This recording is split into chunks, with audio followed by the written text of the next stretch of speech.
જય પુરુષોત્તમ ભગવાન બહેનો, આ અધિક માસ ચાલે છે। આ માસને પુરુષોત્તમ માસ અથવા મલ માસ કહેવામાં આવે છે। તો આજના વિડીયોમાં કાંઠા ગોરમાની પૂજા કરી અને કાંઠા ગોરમાની વાર્તા સાંભળી આ મહિનાનું મહત્ત્વ જાણીએ। આ મહિનો અતિ પવિત્ર મહિનો છે। અધિક માસ 3 વર્ષે આવે છે। આ મહિનામાં બહેનો નાહી ધોઈ સ્નાન કરી કાંઠા ગોરમાની પૂજા કરવી। અધિક માસની પુરુષોત્તમ ભગવાનની બહેનો કથા વાર્તા સાંભળવી આનું ખૂબ જ મહત્ત્વ છે। આ વાર્તા સાંભળવાથી પુરુષોત્તમ ભગવાનની પૂજા કરવાથી બહેનો મન પવિત્ર થાય છે, પાપનો નાશ થાય છે અને પુણ્યની પ્રાપ્તિ થાય છે અને ભગવાન પુરુષોત્તમની કૃપાથી બહેનો ઘરમાં સુખ, શાંતિ, સમૃદ્ધિ, સંપત્તિ પ્રાપ્ત થાય છે। તો જેણે આ આખા મહિનામાં પુરુષોત્તમ ભગવાનની અને કાંઠા ગોરમાની પૂજા ન કરી હોય તેના અધિક માસની છેલ્લા 5 દિવસ એટલે કે 11થી લઈ અમાસ સુધી પુરુષોત્તમ ભગવાનની પૂજા, વ્રત અને કથા સાંભળવાથી આખા મહિનાનું ફળ મળે છે। વાર્તા સાંભળતી વખતે બહેનો હાથમાં ઘઉં અથવા ચોખાના દાણા રાખવા અને મનમાં શ્રી પુરુષોત્તમ નારાયણનું સ્મરણ કરવું। વાર્તા પૂરી થઈ જાય પછી આ દાણા પક્ષીને સણમાં નાખી દેવા। તો ચાલો બહેનો આપણે પણ વાર્તા કાંઠા ગોરમાની સાંભળીએ। જય પુરુષોત્તમ ભગવાન, જય કાંઠા ગોરમા અને 11ની પણ વાર્તા સાંભળીએ। કાંઠા ગોરની વાર્તા। પુરુષોત્તમ માસ આવ્યો। આખા ગામની સ્ત્રીઓ વ્રત કરે, સવારે વહેલી ઉઠી નદીએ નાહવા જાય, નાહી ધોઈ કથા વાર્તા સાંભળે, કાંઠા ગોરનું પૂજન કરે ને પુરુષોત્તમ ભગવાનનું સ્મરણ કરતાં કરતાં ઘરે આવે। ગામમાં એક ઘર હતું, તેમાં એક ડોશી અને 2 વહુઓ રહે। ડોશી અને નાની વહુ સવારે વહેલા ઉઠે, નદીએ નાહવા જાય અને કાંઠા ગોરનું પૂજન કરી ઘરે આવે। પુરુષોત્તમ માસના દિવસો ચાલવા માંડ્યા, પણ મોટી વહુ એકે દિવસ સાથે ન ગઈ। તેથી નાની વહુને થયું, ચાલો આજ તો મારા જેઠાણીને બોલાવું। એમ વિચારી તે પોતાની જેઠાણી પાસે ગઈ અને કહ્યું, ચાલો ભાભીજી, નદીએ જઈએ, નાહીએ ધોઈએ, કથા વાર્તા સાંભળીશું, કાંઠા ગોરનું પૂજન કરીશું ને હરિગીત ગાતા ગાતા ઘરે આવીશું। મોટી વહુ અભિમાનથી ભરેલી હતી। તે બોલી ઉઠી કે મારે કાંઈ આવવું નથી। એ તો નવરી સવરીના કામ, રાંડી મૂંડીના કામ, ગાંડી ગેલીના કામ।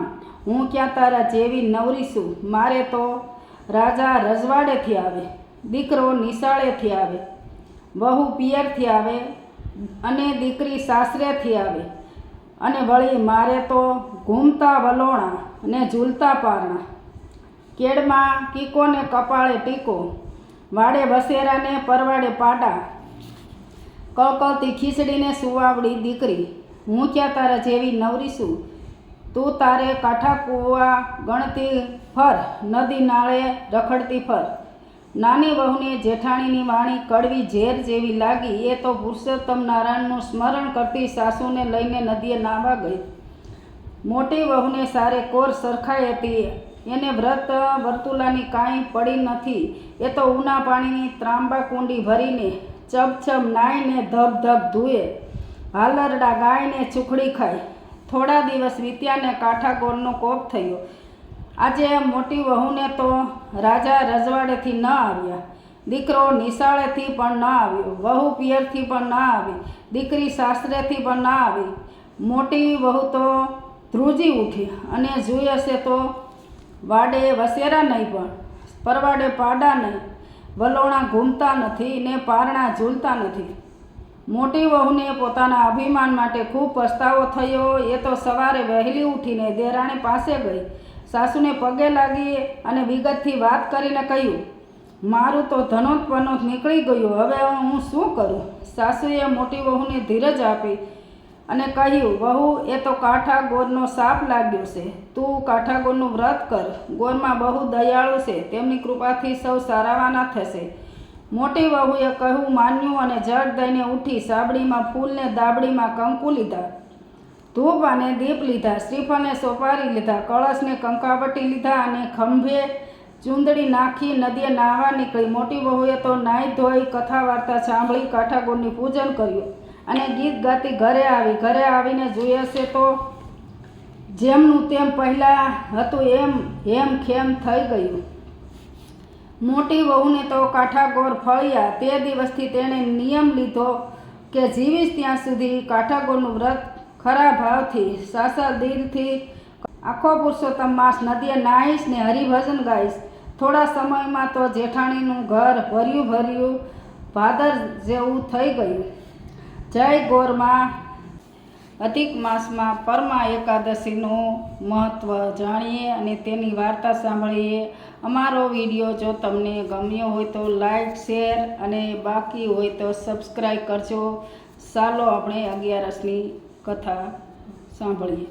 પૂર્વે સુમેધા નામનો એક બ્રાહ્મણ હતો. તેને ઘરે પતિવ્રતા સ્ત્રી હતી, પણ કર્મના બળે તે બ્રાહ્મણ દરિદ્ર બની ગયો. તેના ધન ધાન્યના ચાસા પડવા લાગ્યા.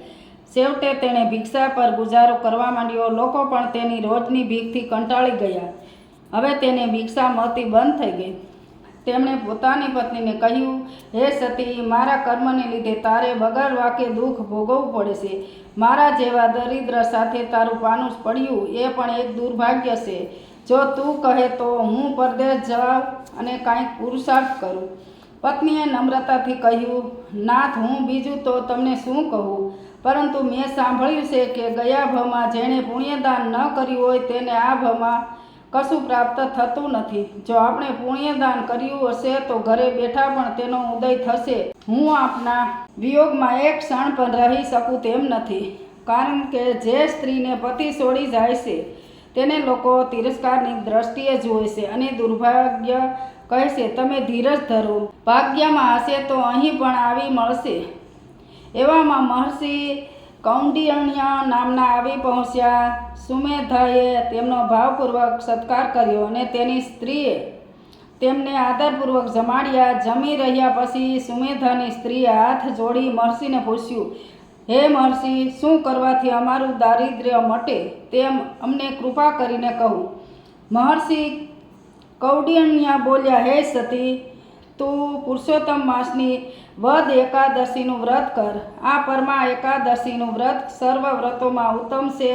આ એકાદશીના દિવસે શ્રદ્ધાપૂર્વક ઉપવાસ કરવાથી ધન ધાન્યની વૃદ્ધિ થાય છે અને દુઃખ દરિદ્રતાનો નાશ થાય છે. પૂર્વે કુબેરે આ વ્રત કર્યું હતું ને તેના પુણ્ય બળે તે ભંડારી થયા હતા, અને હરિશ્ચંદ્ર રાજાએ પણ આ વ્રત કર્યું હતું, તેથી તેને પુત્રની પ્રાપ્તિ થઈ હતી. તેના પુત્રનું નામ રોહિત હતું. મહર્ષિના વચનોમાં શ્રદ્ધા રાખી સુમેધાની સ્ત્રીએ જ્યારે પુરુષોત્તમ માસની વદ એકાદશી આવી ત્યારે ભાવપૂર્વક ઉપવાસ કરી વ્રત કર્યું. આથી તેને અનંત સુખો મળ્યા, પુત્રની પ્રાપ્તિ થઈને અંતે તે પતિ પત્ની વૈકુંઠમાં ગયા. બોલો પુરુષોત્તમ નારાયણ ભગવાનની જય.